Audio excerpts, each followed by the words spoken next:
Reprendre l'histoire pour en inventer une autre, refaire le parcours des pêcheurs de morues, cette fois pour le sport et l'aventure. Bienvenue sur la route des Terre-Neuve.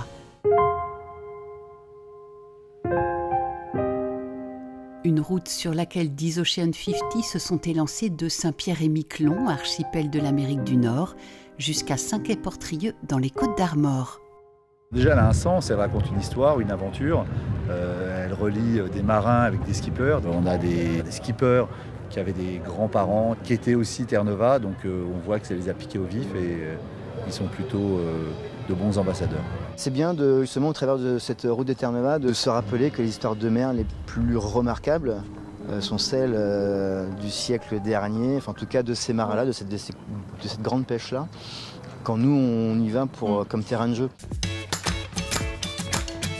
Mais c'est bien à terre que l'aventure a commencé lorsque les équipages ont été hébergés chez l'habitant avant le départ. De quoi graver des souvenirs tant l'accueil de ses cousins lointains fut chaleureux. Non mais sérieux ? Je trouve qu'il y a vraiment quelque chose d'incroyable qui se dégage de cette île en termes d'énergie et de chaleur humaine. Et donc voilà, j'ai vraiment trop envie de revenir. J'espère qu'on refera cette course un jour. On a été accueillis comme des rois. Et voilà, et puis voilà, l'accueil qu'il y a eu, le partage, enfin voilà, franchement, on a un petit pincement au cœur quand on part parce que on laisse les copains ici. Ah, j'aime pas les au revoir. Mais il a bien fallu partir. Belle traversée. Ouais. Et puis Au matin du 16 août, dans une épaisse brume, comme pour faire durer le plaisir.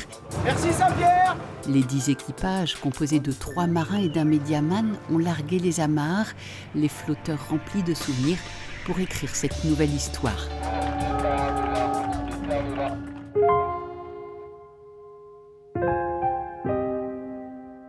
Un départ dans peu de vent avant qu'Éole ne se décide à lancer son train de dépression familier de l'Atlantique Nord pour rallier d'une traite la Bretagne, 2180 milles, soit plus de 3500 km. Là, on est monté jusqu'à 31-32 nœuds en vitesse constante, quoi. C'est trop bien, quoi. Après 24 heures de course, c'est Sébastien Rogue à bord de Primonial qui prend la tête de la flotte. Son équipage occupera cette position de leader 80% du temps de la traversée. Il n'y a pas grand monde ici d'habitude. Et là, nous, on se fait un match race au milieu de l'Atlantique. Donc c'est vraiment sympa. On a de la chance d'être là et on en profite. Profiter de la glisse, des sensations procurées à la barre et des vitesses à décoiffer un Terre-Neuvier. 8 bateaux sur 10 ont dépassé les 500 000 en 24 heures. Et pendant que certains savourent, d'autres se résignent. Au 3e jour de course, l'équipage de Luc Berry constate une voie d'eau sur son flotteur tribord et décide de rallier les Açores. Le Rire Médecin Lamotte sera le seul multicoque à abandonner la course.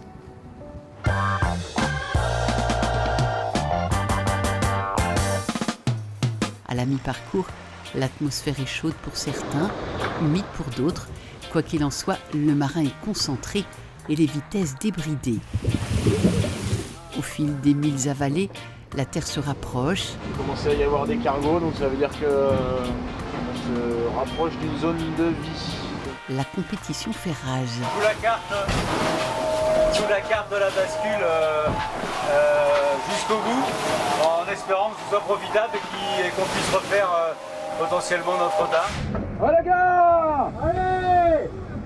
Au terme d'un final époustouflant, dans une chute de vent à faire reculer le bateau, c'est Primonial qui franchit en tête la ligne d'arrivée après 5 jours et 5 heures de course.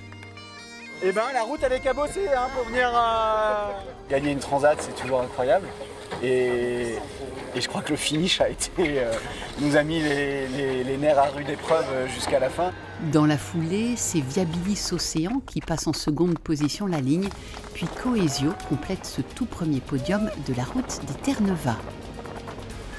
Et pendant que Saint-Quay-Portrieux accueille ses marins victorieux, Christopher Pratt et son équipage perdent un bout de leur flotteur bâbord, mais rejoignent, bateau blessé, la baie de Saint-Brieuc, passent la ligne de la ténacité et closent ainsi cette première transatlantique dédiée aux Ocean 50. À chaque fois qu'avec Mathieu on réfléchit à une course qu'on a envie de faire, on se dit découverte, aventure et sport de très haut niveau. C'était exceptionnel, donc le bilan est vraiment positif. Une fois l'Atlantique traversé, les marins ont repris la barre, cette fois dans le cadre du Grand Prix de la baie de Saint-Brieuc. 2 après-midi de run dédiés à la vitesse, à la convivialité avec les invités et au plaisir des yeux. On a la chance d'avoir et le magnifique terrain de jeu et l'infrastructure et surtout la volonté des élus, donc tout est réuni. On s'est bien éclaté, on s'est bien marré, on avait du monde à bord, des invités, des amis, des copains. Et c'était un vrai moment de partage, ça finit bien cette régate. Des années après les Terre-Neuviers, c'est cette fois une pêche à la vitesse, à la tactique et au mental qu'ont mené les équipages.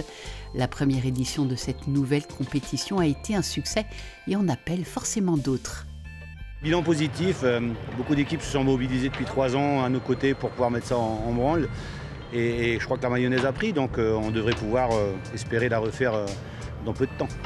Rendez-vous dans 4 ans pour cette route des Terre-Neuva, une course originale, singulière et désormais inscrite dans le long terme au championnat des Ocean 50.